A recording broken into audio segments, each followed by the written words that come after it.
What is happening, everybody, and welcome into another edition of On the Record presented by CalledIt. I'm your host, Danny Burke, excited to be here with you for the next half hour or so as we delve into some of the most exciting topics throughout the prediction platform markets. Man, we've got a fun one. Dane Martinez, Maya Campion will be joining alongside, and naturally we're going to talk about the biggest game of the day, USA versus Belgium. A lot of news surrounding that matchup and who is going to return it, who had some input on whether a certain player and Balogun is going to return it. It looks like the red card has been overturned. So, man, oh man, President Trump said he had a little bit to do with that. So I'm curious, Dane and Maya's thoughts on just this whole controversy surrounding that, how it was appealed. Now Belgium trying to appeal. So much is going into it, so we have plenty to talk about when it comes to that. We also have a lot to talk about when it comes to Cristiano Ronaldo, because he has put out some news that this will be his last World Cup, despite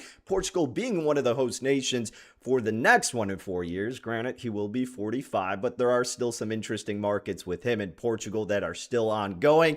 And then, of course, the daily call, today's challenge on the run. Call number 6 will be live between USA and Belgium in that matchup later tonight. But my, oh my, trade number 5 was a thriller yesterday with Brazil and Norway.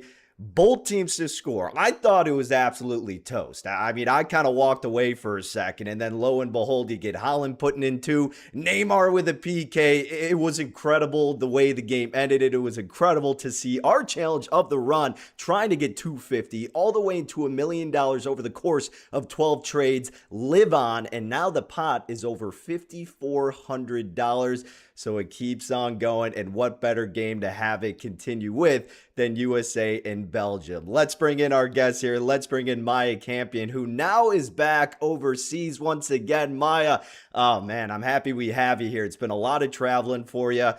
How are we feeling now that your trip is pretty much concluded? I know you're going to still be traveling around overseas, but your United States version of it has concluded. No more World Cup matches. I'm sure it's a bit bittersweet for you, huh?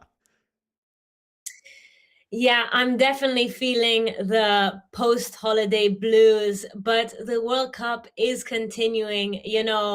I just have to try and stay awake for the games. That's the important one. But the England game last night was incredible. It made it worth it. So no, there's only a few more games left, unfortunately, and I'll have to keep pushing through. Yeah, well, hey, we're happy to have you here with us as always, and excited to get your thoughts today. Plenty of like we say, boots on the ground experience. I was going to say on the field experience. We weren't necessarily on the pitch, but hey, you were close enough. So it was a blast to see all your content, and excited to get your thoughts with plenty more with what's left here of the World Cup in 2026. And then obviously we got our man Dane Martinez at Spittin' Speeds is where you can catch him on X. Dane, how are we doing today? I know you were sweating out some action with Norway and Brazil outside of the both teams to score. You had the over in that game as well.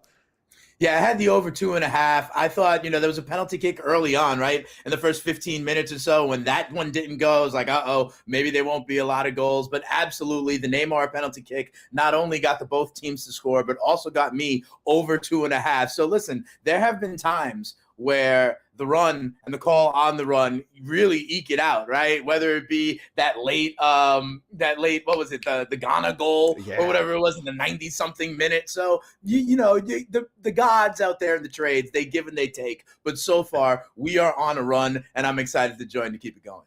Love it. Well, hey, you are a good luck charm last time. I know you said, because the time prior, it didn't go well. So now we got over that hump. We're ready to roll with you here in the seat, baby. And I'm excited to get your thoughts too when it comes to the United States and Belgium. So folks, let's go ahead and discuss that, because that is where the daily call is revolving around, the USA and Belgium. Now, as you see on the screen at Kalshi, for the USA to advance, that is currently trading at 54 cents. Belgium to advance at 47 cents. But if you look to the right, this is gonna be a crazy one, folks, because the team at CalledIt is feeling confident in this match to end in a tie when it comes to the end of regulation. That is trading at 29 cents. Not only is that the daily call for the crew? But that is part of the challenge, the run turning $250 into $1 million. Now, this is trade number 6, and this is where over $5,400 is going to be all put on the line for the United States and Belgium to draw in this matchup, trading at 29 cents, coming out to American odds a plus 228. The crew at CalledIt believes the true chances are as high as 33%. Maya, when you see this trade, I mean, again, a very bold claim here from the crew, but hey, they're feeling confident about it. How are you feeling about it when you hear that this is the daily call with so much on the line? It is quite a bold call, but I actually understand the logic, and I think it's a great one to continue this run. I think Belgium historically has been one of Europe's strongest teams, but this isn't the same golden generation we saw a few years ago, with, say, Eden Hazard and company. I think they're still talented, but not as dominant. And the United States, on the other hand, they have become more organized. They press well. They look confident against opposition. I think a draw feels like a realistic outcome because Belgium has the experience, USA has the energy and discipline. And unless one side makes a major mistake, I could see this ending, level. If I had to predict a score, I'd say 1-1. I think both teams will create chances, but neither has that clear edge. And of course, we'll talk about that red card reversal later on. But of course, that's definitely going to play a role. Absolutely. Dade, how about you, my friend? You and I were talking about a little bit before the show began. It's like, yeah, I see the path, but my goodness, it's over 5,400 put on it. I mean, that's wild. Yeah, I mean, I think bold is the word of the show. You said it, Danny. You said it, Maya. I do believe it is bold to go at something that is 30%, but that's the crew over here at CalledIt. When you see an edge, that's what you have to do. And if you are going to be a data-driven trading kind of approach, when you see an edge, you have to take it. So I respect it. And do I agree with it, though? I almost have to recuse myself, right? Because as a fan of Team USA, I don't want to sweat out an extra 30 minutes or penalty kicks. I know Maya says 1-1. I could see it at 1-1, but I would have much preferred if the call was something like 2-1 USA, or USA to win in the first half, or USA to score first, because USA has scored very early on in a lot of these games. In the 7th minute against Paraguay, in the 11th minute against Australia, in the 3rd minute against Turkey. But here's the other part. I do see it because Belgium has played 4 games so far.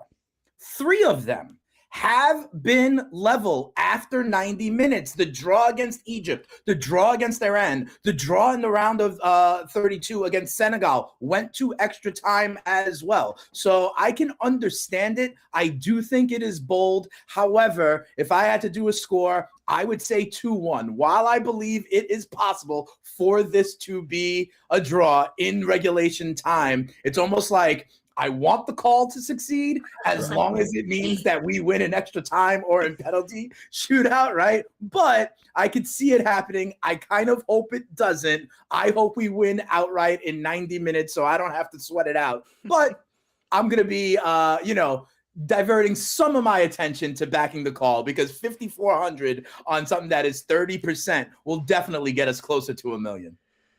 Yeah, no question. Yeah, I think it's the question of whether you want to think with your head or your heart. So it's going to be a tough one for you.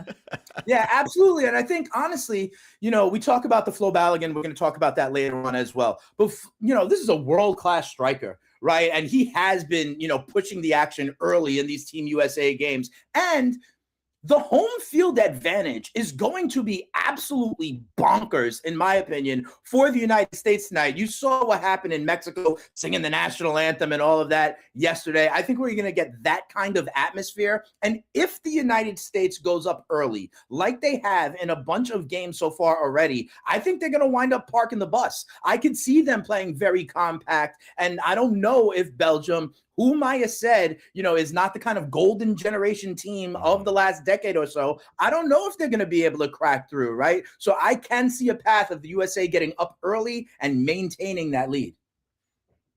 Yeah, Maya, really quick before we move on, because I also want to get just your general thoughts of this game, because before Balogun was announced that it was going to get the suspension being suspended, right? Like the market traded down to 49%. It was hovering around 50.5, teetered to 51%. Now you've seen it explode upwards to 53, 54% in general for the outright winner, which nation to advance. Do you agree with that movement, that the United States, now with Balogun back in the mix, is the rightful side?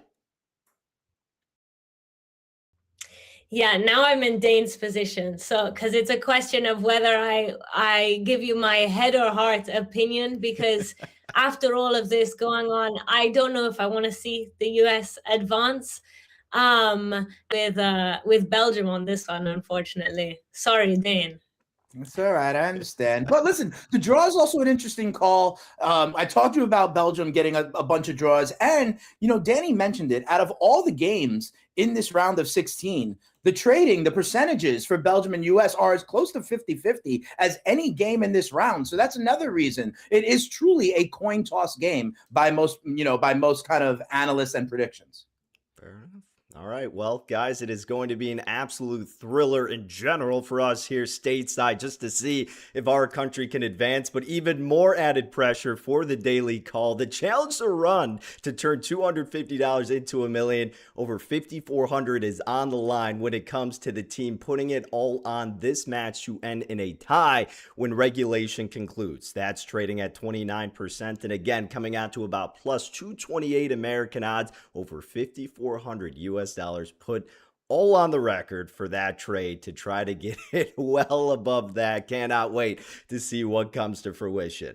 What we do know is coming to fruition, guys, some news that has made the rounds, is Cristiano Ronaldo confirming that this is in fact going to be his last World Cup. Now, it seemed like that kind of went without being said, but you never know with some of these star athletes when they're ready to hang it up. And people were saying he should have done it for this World Cup. He's 41 years old.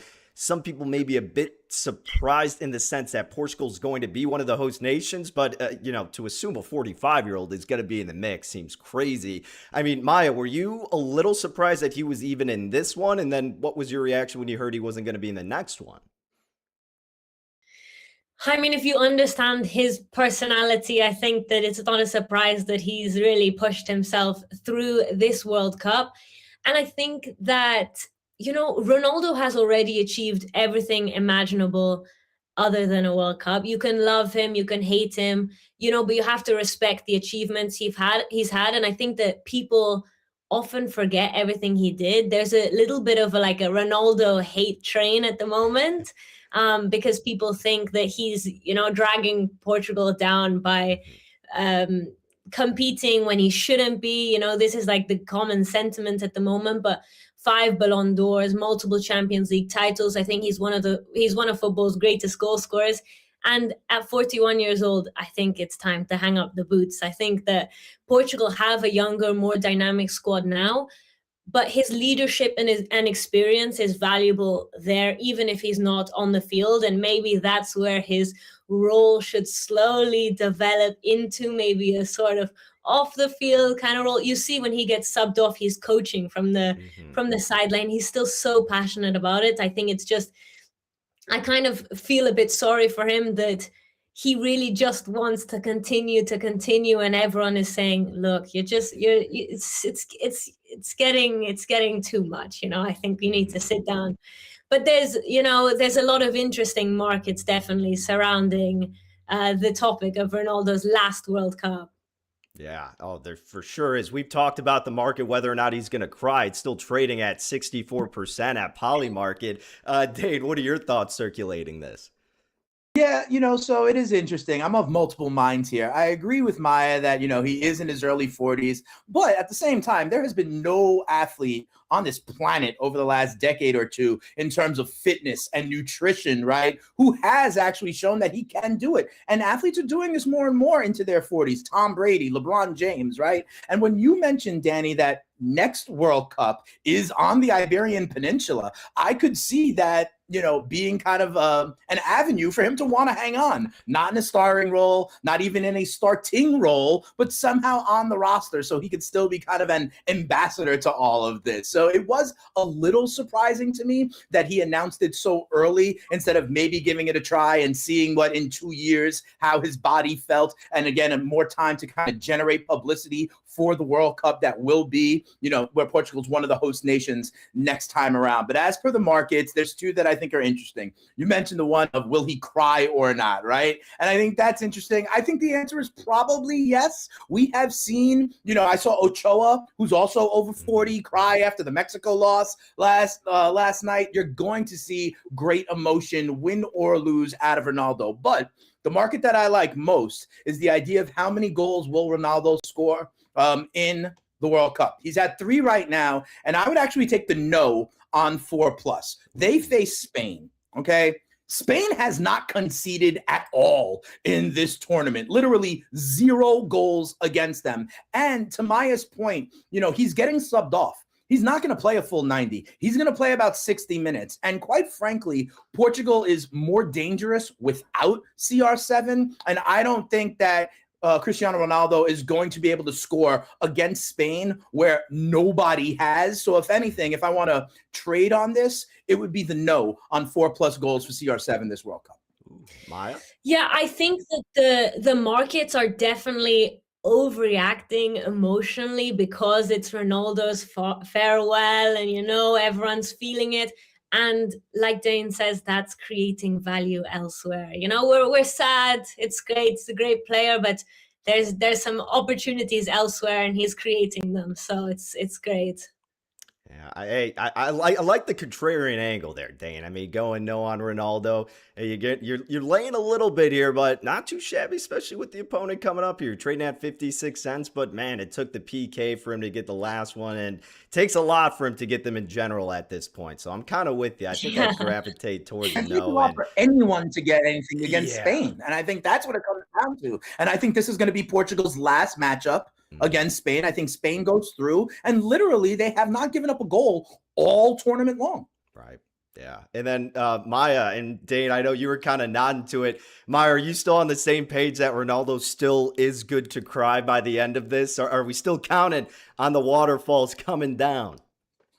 I mean, it's not even a question. It's really not even a question. Like, I'm surprised that they didn't count it as him crying when I think he did cry, actually, when he put on Diogo Jota's shirt in the Croatia game, and he went up to the fans.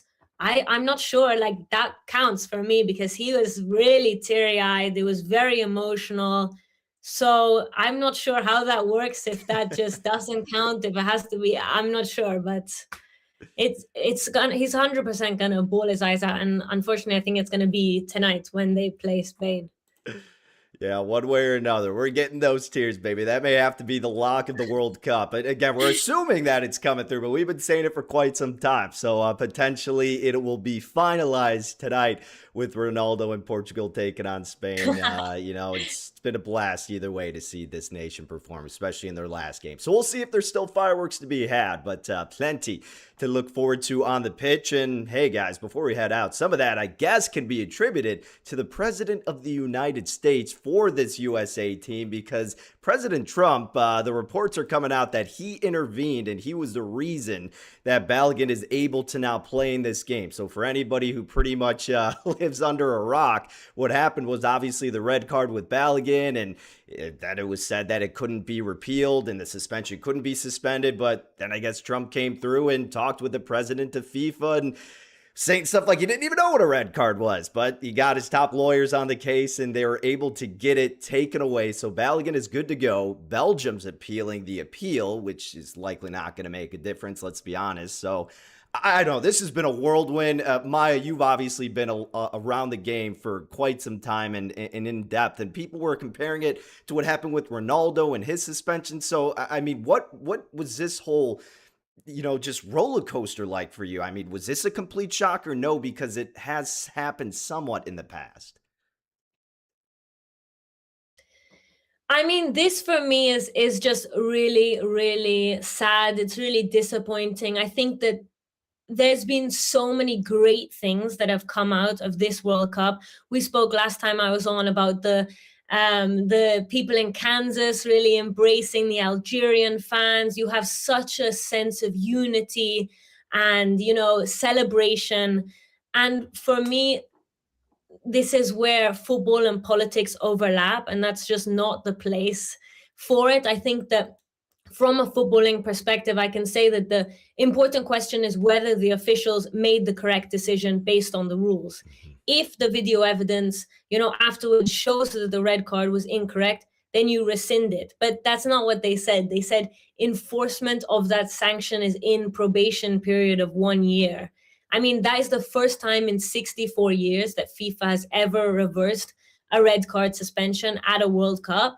And I think this political attention for the US is really, really not a good thing. I think governing bodies should make decisions based on the laws of the game, not if you can pick up that phone and make a call to someone important. I think, and that should bother every single fan. It doesn't matter who you support, because football's authority, you know, rests on the idea that the laws of the game apply equally, no matter who you are, who you know, who you're playing for. And ultimately, fans want consistency. I think that whether you're a superstar or Capo Verde, which are just like absolute, like in the hearts of everyone who's watching the World Cup, doesn't matter. The same standards should apply for every player and every country. And I think that Belgium particularly, and I see it here as well now that I'm back in London, no one is happy with this. They just think it's absolutely absurd. It should apply for every player, every country.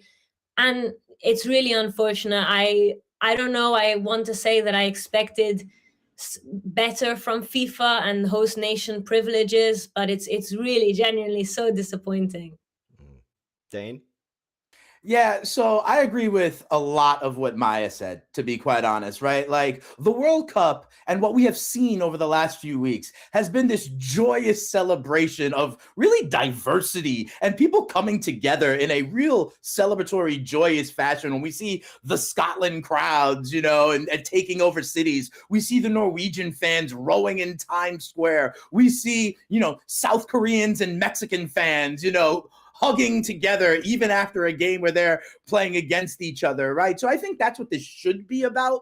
I will say, you brought it up, Danny, like they did overturn or suspend the suspensions for Cristiano Ronaldo too. So I don't know how unprecedented it is, but I also, Maya earlier in the show said that she was of two minds of this. And I appreciate that she introduced that concept, right? Because I'm of two minds of this as well. First of all, I'm cheering for Team USA. So I want Flo Balogun on the pitch. You know what I mean? And I have to be honest about that. He gives us our best chance to win. He is a world-class striker and completely changes the fortunes of Team USA against Belgium, like we saw in the markets, right? They went from below 40% to below 50% to above 50%, you know? So I want him on the pitch, right? So I'm happy that he's available. But I agree with Maya. You know, she said she's back across the pond, and all it does is kind of build animosity towards the United States and kind of this idea of privilege and being able to pick up the phone. And I'll give you one other reason why, you know, I'm happy that Flo Balogun's on, but I am not happy the way it happened with Trump kind of injecting himself, inserting himself in the narrative, which, by the way, is not rare, to be honest. You guys both remember a couple of weeks ago, Trump did this again. He did this with my New York Knicks and going to Game 3 at Madison Square Garden. And I was worried that Trump was going to mess up the mojo. And what do you know? It was the only game the Knicks lost in that run to the NBA championship. And I am worried that the same kind of karmatic fate could be in the cards for Team USA right now. Trump inserts himself, injects himself into the narrative. It messes with the entire joyous, celebratory, ascending mojo of my team. And then all of a sudden they lose, and it could be attributed in some way, shape, or form for Trump having to make it once again about him. So I agree with Maya that it's a bad look. I want Flo Balogun on the pitch, Right. but I'm very worried that Trump is messing with the mojo of Team USA. Yeah, I think that I can't see how this is going to end well. I think that, if the US win, I can tell you that no other country is going to respect that, I think, as an honorable win. I think, especially if Balogun is the one who scores it, because there's the general feeling that there's some injustice that has happened. And so I think that even if they do go through, and it's such a shame because there is now a feeling of like respect for the US putting forth a really good team. I think that they've surprised a lot of people, and they've been performing really, really well without this little secret insider help, So it's really a shame because I feel like if they did it without him, it would prove even more. It would be even greater for them. So it's a really interesting one for sure. Trump making about himself was literally the only thing that could stop the Knicks. I just hope it is not the only thing that can stop Team USA. No doubt about it. Dane, obviously I share similar sentiment because it's like, hey, I get why people are upset by this. The call shouldn't have been made in the first place, realistically. But then it's like, the way it went down, I mean, if you did it a bit more under wraps, which is impossible, it would have been more ideal. But selfishly, we're like, yeah, us fans, us USA fans certainly want Balogun in the mix. And as a competitor, you should want your team you're facing, if you're Belgium, to have their best available too. Like, that's just a competitor spirit. I know not everybody feels that way, but that's how it should be. You want the best of the best, not a team when they're missing arguably their best strikers. So either way, it'll make for a more entertaining game. It may set a poor precedent going forward, but, we've seen that from FIFA in the past, so I guess that's probably not too shocking. But gave us plenty to talk about, which is always what we're excited for and looking forward to doing here on the record with Maya Campion at Maya.pitchside, where you can follow her on Instagram at Spittin' Speeds, where you can follow Dane on X. Big shout out to both of them for bringing the fire per usual. Make sure you follow them on the socials. And ladies and gentlemen, make sure that you follow along at www.CalledIt.media. There you can sign up. It's completely free. You put in your email and you get a list every single day of all the information as to why the Daily Call is what it is. What is the team trading on? And not only that, you can voice your opinion, whether you agree with it, whether you want to go the opposite way. Make your opinion heard on the website. Get actionable information, updated probabilities with World Cup futures markets, and so much more. It's a big one today, $5,400. Trade number 6 of our Challenge the Run, where we look to flip $250 from one trade into 12 trades, all the way into $1 million. So again, you see it at $5,426. All of that, ladies and gentlemen, is going to be put on a trade for the United States and Belgium in their match tonight to end in a draw at the end of regulation, trading at 29 cents over plus 220 American odds. CalledIt believes the true conviction is at 33%. So man, oh man, is it going to be a sweat. But we appreciate all of you tuning in to another edition of On The Record. Again, make sure you follow along at CalledIt.media, at CalledIt_media on X, and we will have plenty more content coming to you. But until tomorrow, best of luck with all your trades, and we will see you on the record.